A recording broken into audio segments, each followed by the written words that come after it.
that kind of. Me and Dale start handy capable. Yeah, so I wanted it to be like something you found out later, like almost like, man, I heard that dude in the group is blind, but Jay thought that it would be a good marketing to go ahead and just embrace it, which now I appreciate now because I do embrace it. It wasn't that I was ashamed of it or anything like that, but I just didn't want any hindrance on what you thought it is was because I'm being blind. Right. Exactly. That was the idea. They thought that would be a good marketing thing off the rip. He was very adamant about that too, man. And that's why when he asked me to do a song embracing that, I was very almost aggressive. Yes, he was. Yeah, and that's why I wrote it in that tone because I almost kind of cringe when I listen to it now, but I get why I went that way with it, because it was like that's the last thing I need is for you to feel sorry for me, Right. That ain't gonna help this situation. Right. You alluded earlier to having that studio session with so many MCs, a posse cut. What was that session like for Came to Get Down with artists like Tulo and Scarface and some of your peers in the music? R.I.P. 3-2 or 3-2. Yeah, that was dope. I don't know. That's where the Blind Rob moniker first popped up. Les Money. She the first person I ever heard say that. I almost had it cut out because he didn't want her to say it.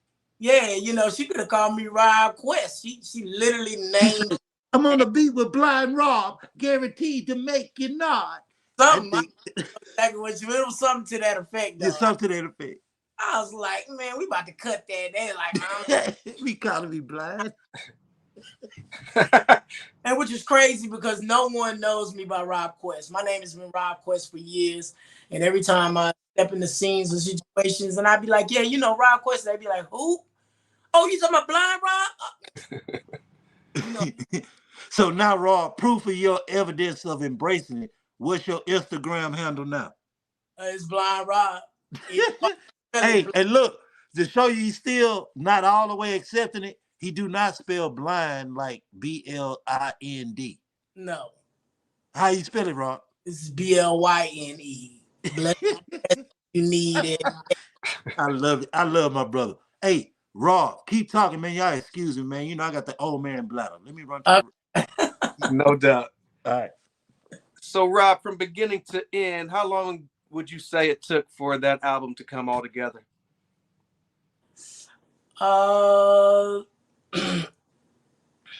We kind of worked on it for at least, I say, a year or two, because it was ready in 92, but it didn't really officially drop until 94. So we probably worked on it, which is crazy because none of the demos made the album. None of the demo songs made the album. So we were always constantly creating, making new songs. I was making new beats. I started getting more familiar with what I was using at the time, which was an Ensoniq EPS. I started getting more familiar with it. We were constantly always making songs. So when we finally got down to that set list of songs that we had, so I'll say at least 2 years. But it was kind of on and off because I was up at college at the same time. So Deb and Jug would come drive down and meet me in my dorm room. Times I would come home. We would do sessions at at mom's house on the weekends.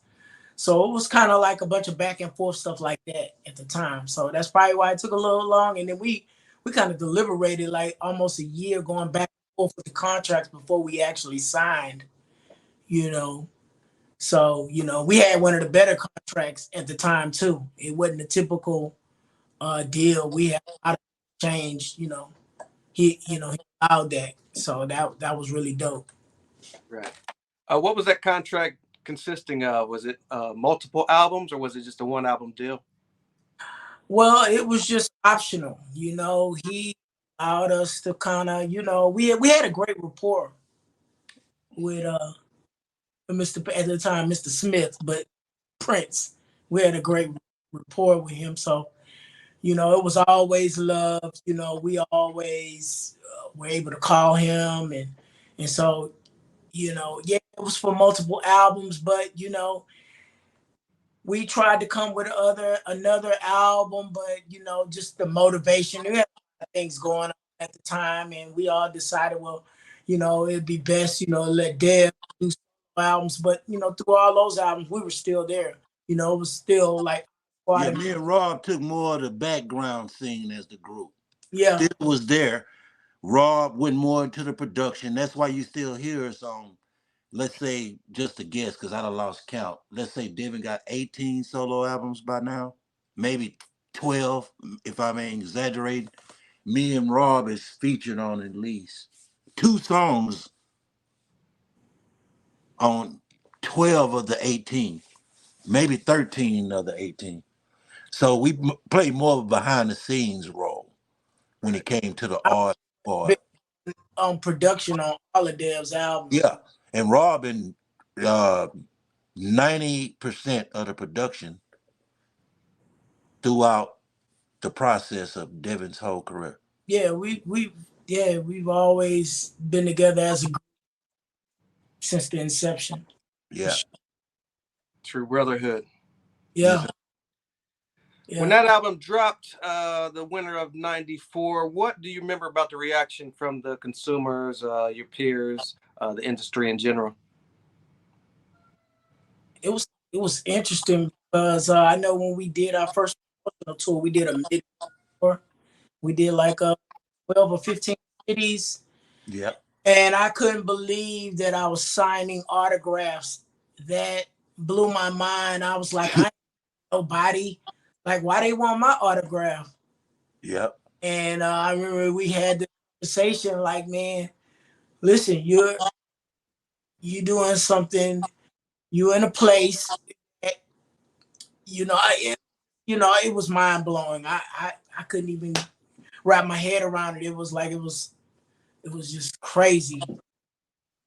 Yep, stuff was changing, and different. Each one of us, I think, reacted in different ways. But Yeah. the common denominator, we always loved the music, and we were real friends.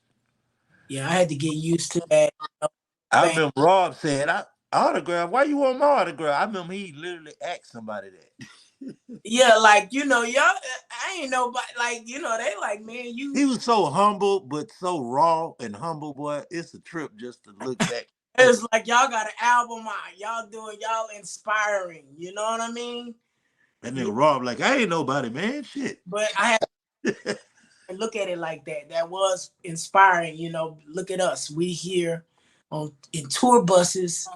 Yeah. Doing shows, doing autographs, and that someone young or inspiring, looking at they probably was like, man, I want to do this one day. This is possible.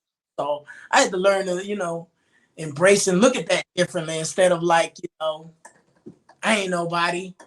Yes, you are. So right. Yeah. How did life change for you guys personally?